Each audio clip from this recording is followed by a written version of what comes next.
एक गांव में एक सुखी परिवार रहता था। उस परिवार में 3 भाई और एक बहन थी। उनके माँ बाप उन चारों से बेहद प्यार करते थे, मगर बीच वाले बेटे से थोड़ा परेशान थे, क्योंकि बड़ा बेटा पढ़ लिख कर डॉक्टर बन गया और छोटा बेटा भी पढ़ लिख कर इंजीनियर बन गया था। मगर उनका बीच वाला बेटा बिल्कुल गंवार और आवारा ही बनकर रह गया। अब उनके 2 बेटे डॉक्टर और इंजीनियर ने शादी भी कर ली थी और कुछ महीनों के बाद ही उनकी बेटी की भी एक अच्छे घराने में शादी हो गई थी। मगर बीच वाला बेटा अभी भी कुंवारा ही था, क्योंकि वो बिल्कुल अनपढ़ था और कहीं पर मजदूरी का छोटा सा काम करता था। इसलिए उसे शादी के लिए कोई भी लड़की नहीं मिल रही थी और उसके माँ बाप उससे बहुत परेशान हो चुके थे।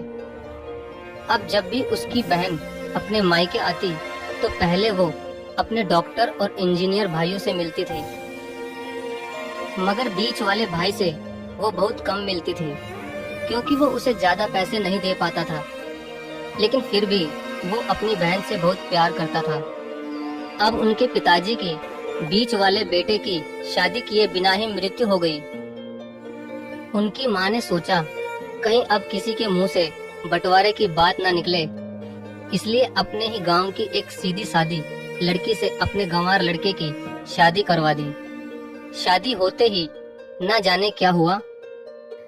अब उसका अनपढ़ बेटा पूरा मन लगाकर काम करने लगा और पहले से कहीं ज्यादा मेहनत भी करने लगा।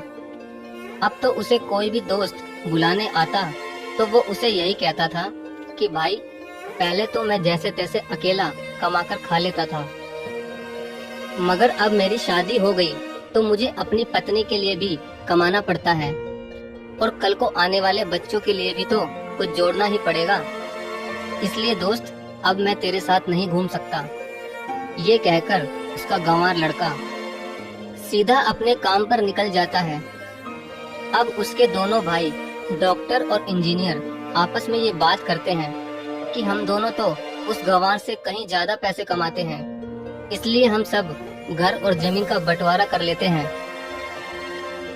और उस गंवार से अलग हो जाते हैं, क्योंकि अब वो हमारे बराबर कभी भी नहीं कमा सकता। इसलिए उन दोनों भाइयों ने अपनी माँ के लाख मना करने के बावजूद भी बंटवारे की तारीख तय कर दी और उन्होंने अपनी बहन को भी बुलवा लिया और अपने गंवार भाई से भी कह दिया कि आज तुम अपने काम पर मत जाना, क्योंकि हम सब आज घर और जमीन का बंटवारा करेंगे। उसी वक्त उसकी बहन भी आ जाती है। तभी उसका गंवार भाई क्या है कि तुम लोग बंटवारा कर लो, मुझे जो भी देना हो दे देना, मैं शाम को आकर अंगूठा लगा दूंगा। तभी उसकी बहन कहती है, अरे बेवकूफ, तू तो अनपढ़ ही रहेगा, जमीन का हिस्सा तो आमने सामने बैठकर ही होता है। तभी उसके दोनों भाई भी बीच वाले गंवार भाई को उल्टा सीधा कहते हैं। तब उसकी माँ भी उसे कहती है कि बेटा, आज तू काम पर मत जा, बंटवारा तेरे सामने ही होगा तो ही अच्छा है। उसी वक्त वकील भी आ जाता है। तभी वकील कहता है कि आपका सारा हिस्सा मिलाकर 10 बीघा जमीन है और आपका घर है। अब ये बताओ कि किसको कितना हिस्सा देना है, मैं उसी हिसाब से बंटवारे के कागज बना दूंगा। उसी वक्त उनका गंवार भाई कहता है कि वकील साहब, 5-5 बीघा मेरे दोनों भाइयों के नाम लिख दो और ये जो हमारा मकान है ये मेरी प्यारी बहन के नाम कर दो। तभी उनके दोनों भाई और बहन पूछते हैं कि और तू हिस्से में क्या लेगा। तभी उनका गंवार भाई कहता है कि मेरे हिस्से में मेरी प्यारी माँ है ना। और तभी वो अपनी पत्नी की तरफ मुस्कुराते हुए कहता है कि क्यों मेरी प्यारी पत्नी, क्या मैंने गलत कहा क्या।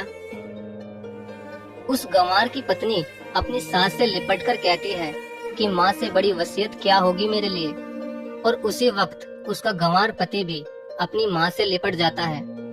गंवार बेटे बहू के इसी प्यार ने जमीन जायदाद के बंटवारे को एक सन्नाटे में बदल दिया। तभी बहन अपने गंवार भाई के गले लगकर रोते हुए कहती है कि माफ कर दो भैया, मैं आपको समझ नहीं सकी। तभी उसका भाई कहता है कि मेरी प्यारी बहन, इस घर में जितना अधिकार हमारा है उतना ही अधिकार तेरा भी है। और रही बात बंटवारे की, तो बंटवारा नहीं करने से हमारा जीवन रुक तो नहीं जाएगा। क्यों करते हैं हम बंटवारा? क्या हम एक साथ मिलकर नहीं रह सकते, जैसे हम बचपन में मिलकर रहते थे? एक साथ मिलकर रहने को ही तो कहते हैं एक अच्छा परिवार, और उस अच्छे परिवार को संभालती है एक माँ। तभी उसके दोनों भाई भी बहुत शर्मिंदा होते हैं और वो बंटवारे के सभी कागज फाड़कर फेंक देते हैं। और उस दिन के बाद से ही उनका पूरा परिवार खुशी खुशी एक साथ ही रहने लगा। तो दोस्तों, ये थी परिवार और माँ की एक सच्ची कहानी। अगर आपको वीडियो अच्छी लगी हो तो प्लीज वीडियो को लाइक और शेयर जरूर करें। धन्यवाद।